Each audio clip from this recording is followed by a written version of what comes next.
So hello everyone. तो guys यहाँ पे हम आज बात करेंगे जनरल साइंस के मोस्ट इम्पॉर्टेंट क्वेश्चंस जो आपको एसएससी 1 to 8 में पूछे जा चुके हैं। तो ये हमारा पार्ट नंबर 2 रहेगा जिसमें हम सॉल्व करेंगे एसएससी 1 to 8 में आए हुए क्वेश्चंस। तो मोस्ट इंपॉर्टेंट ये वीडियो उन कैंडिडेट्स के लिए रहने वाली है जो कि कैंडिडेट्स एसएससी 131 के लिए प्रिपरेशन कर रहे हैं, और जो कैंडिडेट्स एसएससी 132 के लिए अभी से प्रिपरेशन स्टार्ट कर चुके हैं तो उनके लिए भी मोस्ट इंपॉर्टेंट ये वीडियो रहने वाली है। तो सीधे आते हैं फर्स्ट स्लाइड पे। यहाँ पे हमारा फर्स्ट क्वेश्चन रहेगा, what is the full form of AI. AI की फुल फॉर्म क्या है? दैट इज आर्टिफिशियल इंटेलिजेंस, जो कि ऑप्शन बी इसका सही आंसर रहेगा। ठीक है, बिकॉज ये ट्रेंडिंग में भी चल रही है एआई, तो ये क्वेश्चन आपको पूछा जा सकता है एसीसी 131 में। ठीक है, इसके साथ ही फादर ऑफ आर्टिफिशियल इंटेलिजेंस कौन थे? तो एआई के फादर जॉन मैकार्थी को माना जाता है। ठीक है, और अगर आपको पूछा जाता है कि फादर ऑफ मॉडर्न कंप्यूटर कौन थे, दैट इज एलन ट्यूरिंग, इसका सही आंसर रहेगा। ठीक है, तो एआई फर्स्टली आपको पूछा जाएगा कि देखो एआई का आपको बेसिक आइडिया थोड़ा सा होना चाहिए, चाहे आपको इस तरह से डिटेल्ड वे में चीज़ें पूछी नहीं जाएंगी, बट एआई होती क्या है भाई? एआई हमारे पास एक तरह की एबिलिटी होती है मशीन्स की, जो कि ह्यूमंस की तरह काम करती है, ह्यूमंस की तरह लर्निंग करती है, ह्यूमंस की तरह प्लानिंग करती है, और सेम हमारी तरह ह्यूमंस की तरह ही ये क्रिएटिविटी भी करती है। तो एआई एक तरह से हमारे पास मशीन लर्निंग आ गई। ठीक है, और इसके फादर कौन थे? जॉन मैकार्थी थे। ठीक है, बढ़ते हैं नेक्स्ट क्वेश्चन पे जो आपको एसएससी 1 to 8 में पूछा गया। How can the penetrating power of X-ray beam can be increased. X-ray की पेनिट्रेटिंग पावर को बढ़ाने के लिए हम क्या कर सकते हैं? क्या हम वेलोसिटी को इंक्रीज़ करेंगे, क्या हम इंटेंसिटी को इंक्रीज़ करेंगे, क्या हम प्रेशर को डिक्रीज़ करेंगे, या फ्रिक्वेंसी को इंक्रीज़ करेंगे? तो भाई ये बहुत ही कॉमन आंसर है, दैट इज़ हम क्या करेंगे। आपको पता है कि पेनिट्रेटिंग पावर जो होती है वो डायरेक्टली प्रोपोर्शनल होती है एनर्जी के या फ्रिक्वेंसी के। तो ऐसे ही हम फ्रिक्वेंसी को बढ़ाते हैं तो हमारे पास पेनिट्रेटिंग पावर ऑफ एक्सरे भी बढ़ जाती है। तो by increasing the frequency we can increase the penetrating power of X-ray. ठीक है, चाहे आप एनर्जी की बात हो या फ्रिक्वेंसी की बात हो, जब इनको बढ़ाएंगे तो पेनिट्रेटिंग पावर भी बढ़ेगी। तो ऑप्शन डी इसका सही आंसर रहेगा। इससे पहले जो क्वेश्चन हमने करा ऑप्शन बी उसके लिए सही आंसर था। अब नेक्स्ट क्वेश्चन पे बात करते हैं। अभी न्यूमेरिकल फॉर्म में क्वेश्चन पूछा गया है फिजिक्स पोर्शन में से, the force exerted on A current carrying wire placed in a magnetic field is zero when the angle between the wire and the direction of magnetic field is. यहाँ पे हमें क्या पूछा गया कि जब भी हम क्या करेंगे, मैग्नेटिक फील्ड में एक वायर को रखेंगे तो उस पर फोर्स जो एक्सर्ट होगी वो जीरो होगी। बट कब जीरो होगी? जब मैग्नेटिक फील्ड की डायरेक्शन और वायर के बीच में एंगल कितना होगा, ये पूछा गया है। तो सिंपली आपको इसमें क्या याद रखना है, जब भी आपको डायरेक्शन ऑफ मैग्नेटिक फील्ड और वायर में एंगल पूछा गया हो और मैग्नेटिक फील्ड में वायर प्रेजेंट हो, तो वहाँ पे आपको याद क्या रखना है, दैट इज साइन ऑफ ए कहाँ पे ज़ीरो होता है। साइन ऑफ ए कहाँ पे ज़ीरो होता है? तो भाई ए की वैल्यू आपको जो फाइंड करनी है, तो आप देखोगे साइन जीरो पे ज़ीरो होता है, बट यहाँ पे मैग्नेटिक फील्ड की डायरेक्शन और वायर के बीच में 0 डिग्री एंगल तो पॉसिबल ही नहीं है। तो आपको देखना है अब कि साइन की वैल्यू जीरो और कहाँ पे होती है। भाई साइन 180 पे भी तो जीरो होती है, तो इसलिए यहाँ पे आपको अब देखना है कि 180 ऑप्शन में है तो बिल्कुल है, तो ऑप्शन सी इसको मार्क कर लेना। तो ये इसका सही आंसर रहेगा, दैट इज ऑप्शन सी। ठीक है, सो बढ़ते हैं हम नेक्स्ट स्लाइड पे। अब इसमें क्या पूछा गया, dash is a close loop or path formed by the network of electrical components where electrons flow. ठीक है, यहाँ पे हमें पूछा गया कि वो क्लोज्ड पाथ यहाँ पे इलेक्ट्रिसिटी फ्लो करती है उसे क्या कहा जाता है इन सिंपल लैंग्वेज। तो उसे हम क्या कहते हैं, इलेक्ट्रिक सर्किट आर सर्किट इसे कहा जाता है। दैट इज़ हमारे पास ऑप्शन बी इसका सही आंसर रहेगा। ठीक है, चलो जो बाकी ऑप्शन हैं उनकी उन पे भी हम थोड़ा सा बात करते हैं। But is electric potential, electric potential क्या होता है? इलेक्ट्रिक पोटेंशियल हमारे पास अमाउंट ऑफ वर्क होता है जो हमें करना पड़ता है जब हमें पॉजिटिव हाँ, तो इलेक्ट्रिक पोटेंशियल क्या होता है कि कितने अमाउंट ऑफ वर्क हमें करना पड़ता है जब भी पॉजिटिव चार्ज को, यूनिट पॉजिटिव चार्ज को हमें एक पॉइंट से दूसरे पॉइंट पे ले जाना हो, that is known as electric potential. ठीक है, उसके बाद नेक्स्ट है हमारे पास what is electric path. Electric path क्या होता है? इलेक्ट्रिक पाथ हमारे पास एक कंपोनेंट होता है किसका, इलेक्ट्रिक सर्किट का ही, जिसमें से इलेक्ट्रिसिटी फ्लो करती है। ठीक है, उसके बाद नेक्स्ट ऑप्शन डी हमारे पास क्या है, इलेक्ट्रिक डिफरेंस। इलेक्ट्रिक डिफरेंस को पोटेंशियल डिफरेंस भी कहा जाता है। और पोटेंशियल डिफरेंस क्या होता है? ये हमारे पास एक एक्सटर्नल फोर्स होती है जो कि चार्ज को एक लोकेशन से दूसरे लोकेशन तक ले जाती है इन इलेक्ट्रिक फील्ड। तो इसे हम इलेक्ट्रिक डिफरेंस या पोटेंशियल डिफरेंस कहते हैं। क्वेश्चन में पूछा गया है कि dash is a close loop, वो कौन सा क्लोज पाथ होता है जहाँ से इलेक्ट्रिसिटी फ्लो करती है, that is known as electric circuit. Option B इसका सही रहेगा। ठीक है, नेक्स्ट क्वेश्चन पे बढ़ते हैं। Which following is a physical change, इनमें से कौन सी फिजिकल चेंज है। तो देखो फिजिकल चेंज हमारे पास इनमें से जो ऑप्शन हैं, getting salt from sea water, sea water में से सॉल्ट को एक्सट्रैक्ट करना, formation of curd from milk, ripening of fruits, burning of wood. तो इसका सही आंसर हमारे पास getting salt from sea water, ये हमारे पास एक फिजिकल चेंज होगी। तो होता क्या है कि फिजिकल चेंज हमारे पास जो प्रोसेस होता है ना, ये हमारा रिवर्सिबल प्रोसेस होता है। अगर ए बी में चेंज हो रहा है तो बी ए में भी चेंज होता है। ऐसे हम सॉल्ट को अगर सी वाटर में से सॉल्ट को हम एक्सट्रैक्ट कर रहे हैं और वापस से अगर हम करेंगे तो ये वापस से हमारा उस पोजीशन में जा सकता है और फिर से हम उसको एक्सट्रैक्ट कर सकते हैं, तो ये रिवर्सिबल प्रोसेस रहता है। ठीक है, तो ये हमारा फिजिकल प्रोसेस है जिसमें सिर्फ फिजिकल स्टेट चेंज होती है। ठीक है, नेक्स्ट जो ऑप्शंस हैं ये सारे हमारे पास केमिकल प्रोसेसेस हैं। केमिकल प्रोसेस क्या होता है, यहाँ पे सब्सटेंस जो कि दूसरे सब्सटेंस में, न्यू सब्सटेंस में चेंज होता है और अपनी प्रॉपर्टीज़ भी वो चेंज कर लेता है, और ये इरिवर्सिबल प्रोसेस है। जब एक बार हो जाता है तो दोबारा से ये चेंज नहीं होता। दैट इज़, देखो यहाँ पे formation of curd from milk, जब भी हम क्या करते हैं मिल्क को कर्ड में चेंज करते हैं, क्या हम कर्ड को दोबारा से मिल्क में चेंज कर सकते हैं? नहीं कर सकते। तो ये हमारा केमिकल प्रोसेस होगा। राइपनिंग ऑफ फ्रूट्स, जब हम क्या करते हैं कच्चे फलों को पकाते हैं, क्या वो पके हुए फल दोबारा से कच्चे हो सकते हैं? नहीं हो सकते, that is a chemical process. Burning of would, भाई एक बार हम वुड को जलाएंगे और वापस से क्या हम उसी स्टेट में उसको ला सकते हैं? नहीं ला सकते। तो ये हमारे पास केमिकल प्रोसेसेस हैं। तो ऑप्शन यहाँ पे ए इसका सही आंसर रहेगा, that is getting salt from sea water is a physical change. Next question की बात करते हैं। The most abundant metal in the earth crust, सबसे ज़्यादा पाया जाने वाला मेटल कौन सा है अर्थ क्रस्ट पे? दैट इज जो ऑप्शंस में से पूछा गया है इनमें से आप कौन से करें? दैट इज एल्यूमिनियम इसका सही आंसर रहेगा, जो कि सबसे ज़्यादा अर्थ क्रस्ट में पाया जाता है। ठीक है, अर्थ क्रस्ट में पाया जाता है और ये रहता है 8.1% ऑफ ऑल द मेटल्स। ठीक है, 8.1%, ये भी आप याद रख सकते हो। ठीक है, इसके अलावा अगर आप एल्युमिनियम के यूजेस क्या क्या हैं, देखो एल्युमिनियम फर्स्टली हमारे पास एक सॉफ्ट मेटल होता है, एक मेलिएबल मेटल होता है। अब ये यूटेंसिल्स बनाने के काम आता है, ये एरोप्लेन के पार्ट्स बनाने के काम आता है, फॉइल्स बनाने के काम आता है, विंडो के फ्रेम्स बनाने के काम आता है। ठीक है, थोड़ा सा आइडिया आपको इसका भी होना चाहिए। अब जो बाकी ऑप्शंस हैं इनको भी हम बात करते हैं। देखो आयरन है, कार्बन है, सिलिका है, तो ये हमारे पास एबंडली अर्थ क्रस्ट में नहीं पाए जाते।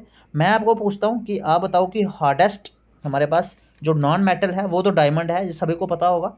Hardest non metal is diamond, और डायमंड किसका एलोट्रोप है भाई? ये हमारे पास कार्बन का एलोट्रोप है। अगर आपको पूछा जाए कि हार्डेस्ट मेटल कौन सा है, because non metal is diamond, but अगर हार्डेस्ट मेटल इन नेचर कौन सा है तो कमेंट बॉक्स में आपको बताना है कि क्या इसका सही आंसर रहेगा। ठीक है, और मैं आपको बता दूं कि ACC 131 के लिए जो एग्ज़ाम डेट है ना वही वो आपके पास 20 जुलाई 2024 है। तो यहाँ पे आपके पास ओनली 25 दिन या 25 दिन से भी अब कम टाइम बचा है। तो यहाँ पे आपको क्रैश कोर्स में 25 दिन में हर एक चीज़ पढ़ाई जाएगी। अगर आप कोर्स में एनरोल होते हैं, ऑफिसर बनने के सपने को पूरा करना चाहते हैं, जिसमें आपको श्योर शॉर्ट PDF नोट्स मिलेंगे, मैराथन क्लासेस मिलेंगी, रात को 9 बजे से लेकर 11 बजे तक लाइव क्लासेस रहेंगी, जिसमें हर एक सब्जेक्ट कवर किया जाएगा। टीचर्स के साथ आपकी पर्सनल इंटरेक्शन रहेगी। आप वहाँ पे डाउट्स अपने क्लियर कर सकते हो, उनसे आप स्ट्रैटेजी डिस्कस कर सकते हो। साथ में मॉक टेस्ट सब्सक्रिप्शन आपकी रहेगी, और प्रीवियस ईयर क्वेश्चंस जो कि 5 साल के आपको लाइव क्लासेस में सॉल्व करवाए जाएंगे। और यहाँ पे डिस्काउंटेड रेट पे भी आपके लिए बहुत ज़्यादा डिस्काउंटेड रेट पे प्राइस भी मिल रहा है। तो सिमिलरली आप यहाँ पे अगर कोर्स में इनरोल होना चाहते हैं, 100% सिलेक्शन अगर आप चाहते हैं और 500 रैंकिंग में आना चाहते हैं, तो बिना टाइम वेस्ट करे, एक भी दिन बिना वेस्ट करे आप हमें व्हाट्सएप कर सकते हैं 8120745966 पे। हमें यहाँ पे कंटिन्यू करते हैं ACC 128 में जनरल साइंस का पेपर जो डिस्कस कर रहे हैं। वाटर सॉल्युबल विटामिन्स इसमें हमें पूछे गए हैं क्वेश्चन नंबर 120 में।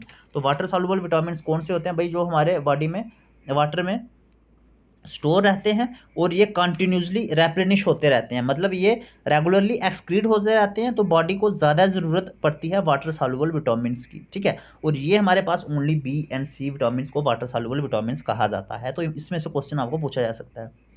इसके अलावा हमारे पास विटामिन्स फैट सॉल्युबल भी होते हैं।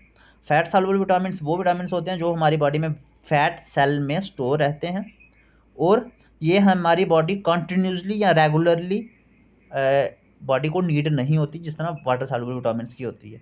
ठीक है, आप मुझे कमेंट बॉक्स में बताओ कि हमारे पास वाटर सॉल्युबल विटामिन्स कौन कौन से हैं। ठीक है, ये आप बताओगे। और यहाँ ऑप्शंस में भी हैं। फैट सॉल्युबल हमारे वाटर सॉल्युबल हमारे पास बी एंड सी हैं, और फैट सॉल्युबल आप कमेंट बॉक्स में बताओगे। इसके साथ ही एक चीज़ आप और कमेंट बॉक्स में बताओगे कि कैल्सीफिरोल कौन से विटामिन को कहा जाता है। ठीक है, अब प्रोसीड करते हैं हम नेक्स्ट क्वेश्चन की तरफ। Next question is the movement of food particle from oesophagus to stomach. Food का मूवमेंट जब ओसोफेगस से स्टोमक की तरफ होता है, ठीक है, तो इस मूवमेंट ऑफ फूड को क्या कहा जाता है, इस प्रोसेस को क्या कहा जाता है। तो बहुत इंपॉर्टेंट क्वेश्चन है, बायोलॉजी क्वेश्चन में से है। आंसर इज पेरिस्टलिसिस इसको कहा जाता है। जब भी हम खाना खाते हैं उसकी मूवमेंट ओसोफेगस से स्टोमक की तरफ होती है, उस प्रोसेस को, उस मूवमेंट को पेरिस्टलिसिस कहा जाता है। ठीक है, अब बाकी ऑप्शंस की भी हम थोड़ी सी बात करते हैं। बट डायलिसिस, भाई ये डायलिसिस हमारा किडनी ट्रीटमेंट से रिलेटेड है। ठीक है, चर्निंग क्या है, चर्निंग हमारा जब भी हम क्या करते हैं, मिल्क को शेक करते हैं बटर बनाने के लिए, तो दैट प्रोसेस इज चर्निंग। ठीक है, एसिमिलेशन ये बहुत इंपॉर्टेंट है, और एसिमिलेशन किसे कहा जाता है। देखो, हमारी बॉडी को मिनरल्स विटामिन की ज़रूरत होती है, ठीक है, नॉर्मली, और हमारी बॉडी में विटामिन्स, मिनरल्स और बाकी जितने भी केमिकल्स हैं, जो वो जब एब्जॉर्ब होते हैं तो इस प्रोसेस को एसिमिलेशन कहा जाता है। ठीक है, आई होप यहाँ से आपके चारों पॉइंट्स क्लियर हो चुके होंगे, dialysis, assimilation, churning and peristalsis. तो 4 क्वेश्चंस यहाँ से बनते हैं। आई होप अगर एग्जाम में ये क्वेश्चंस आपको आते हैं तो आप श्योरली करके आओगे। नेक्स्ट क्वेश्चन की बात करते हैं। Mendel performed his experiment of inheritance of characters earn. अब मेंडल ने क्या करा था, इनहेरिटेंस ला दिया था, और इसने मेंडल ने क्या करा था, ये एक्सपेरिमेंट कौन से प्लांट पे किया था, ये पूछा गया है, बहुत इंपॉर्टेंट है। देखो, मेंडल ने जो लॉ ऑफ इनहेरिटेंस दिया था, उन्होंने एक एक्सपेरिमेंट किया था, और ये एक्सपेरिमेंट टी प्लांट पे किया था। तो ऑप्शन नंबर सी इसका सही आंसर रहेगा। तो जनरली इसको आप याद रखोगे तो एग्जाम में पूछा जा सकता है। अब बढ़ते हैं नेक्स्ट क्वेश्चन पे। Which one of the following is not a fungi. अब यहाँ पे हमें पूछा गया है कि इनमें से कौन सा फंजाई नहीं है। आपको पूछा जा सकता है कि which of the following is not a virus, which of the following is not a bacteria. तो इस तरह से आपको क्वेश्चन पूछा जा सकता है। तो इनमें से कौन सा फंजाई नहीं है, तो इसका हमारे पास सही आंसर रहेगा, दैट इज रिजोबियम हमारे पास फंजाई नहीं है। भाई, रिजोबियम एक साइल बैक्टीरिया होता है। ठीक है, साइल बैक्टीरिया होता है, ये हमारे पास फंजाई नहीं होता। फंजाई इसमें से ईस्ट है। भाई, ईस्ट हमारे पास एक कॉमन फंजाई है। इसके अलावा दैट इज़ एस्परगिलस, एस्परगिलस भी हमारे पास एक कॉमन फंजाई है, और रिजोपस ये भी हमारे पास एक फंजाई है। बट आंसर हमारा क्या है, इसमें कंफ्यूज नहीं होना है, ऑप्शन बी, दैट इज रिजोबियम, ये हमारे पास एक साइल बैक्टीरिया है। ठीक है, बढ़ते हैं नेक्स्ट क्वेश्चन पे। इरिजेंट react with crushed eggshells to give a gas that turns lime water milky। तो हमें यहाँ पे पूछा गया कि इनमें से कौन सा रीजेंट जो कि क्रश्ड एग शेल के साथ रिएक्ट होता है और एक गैस प्रिपेयर करता है, और ये गैस क्या करती है, लाइम वाटर को क्या करती है, मिल्की फॉर्म में कन्वर्ट कर देती है। ठीक है, उसका कलर चेंज कर देती है। और ये रीजेंट कौन सा होता है जो क्रश्ड एग के साथ ट्रीट होगा। तो इनमें से कौन सा रीजेंट इसका सही आंसर रहेगा। तो यहाँ पे हमारा सही आंसर रहेगा, that is hydrochloric acid, that is HCl। ठीक है, HCl। और अगर आपके पास ऑप्शन में कार्बन डाइऑक्साइड रहता है तो वो भी समटाइम्स यूज़ किया जाता है, तो वो भी सही आंसर रहता। बट आपको अगर यहाँ पे HCl दिया गया है तो HCl इसका सही आंसर रहेगा।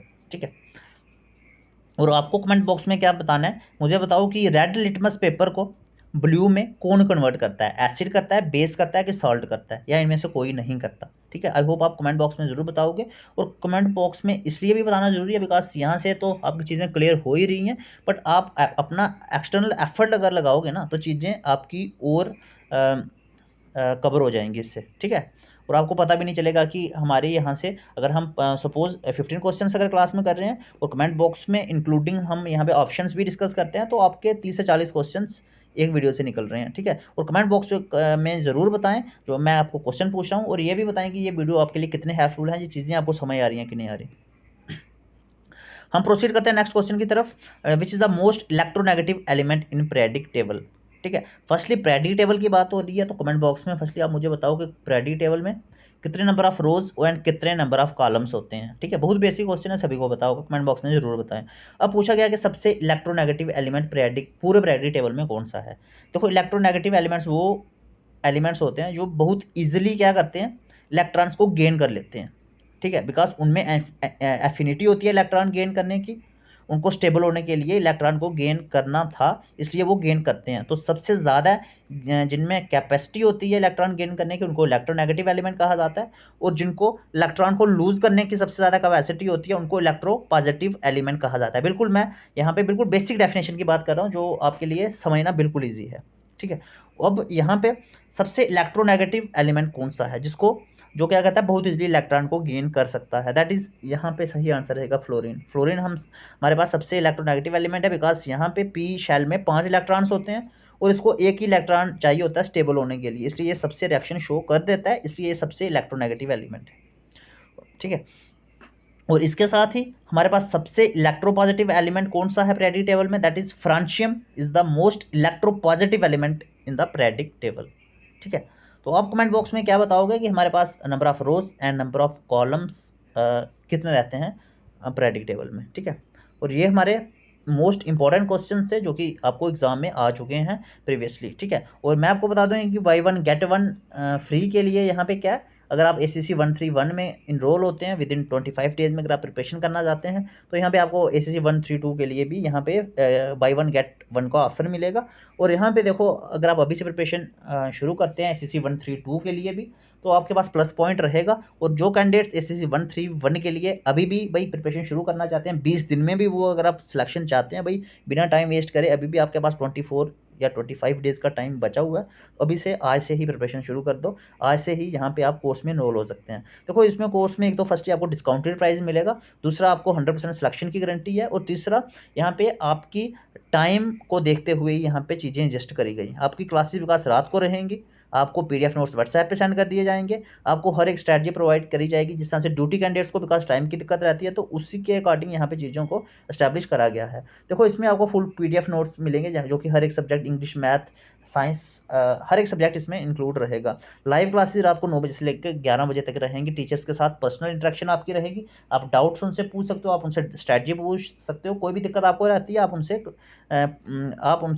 क्लियर कर सकते हो, ठीक है। उसके बाद जो कैंडिडेट्स रात को लाइव क्लासेस नहीं देख सकते बिकॉज ड्यूटी कैंडिडेट्स को दिक्कत रहती है, तो बाद में अपने टाइम के अकॉर्डिंग जब भी टाइम मिलता है आप रिकॉर्डिंग लेक्चर्स देख लो उनको डाउनलोड करके, और उसके बाद मॉक टेस्ट आपके रहेंगे, आपके सॉल्व प्रीवियस ईयर क्वेश्चंस जिस तरह से यूट्यूब पे आपको बताए जा रहे हैं, और उसी तरह आपको यहाँ पे डिटेल्ड वे में लाइव क्लासेस में भी प्रीवियस ईयर क्वेश्चंस को सॉल्व करवाया जाएगा लास्ट डेज में, ठीक है।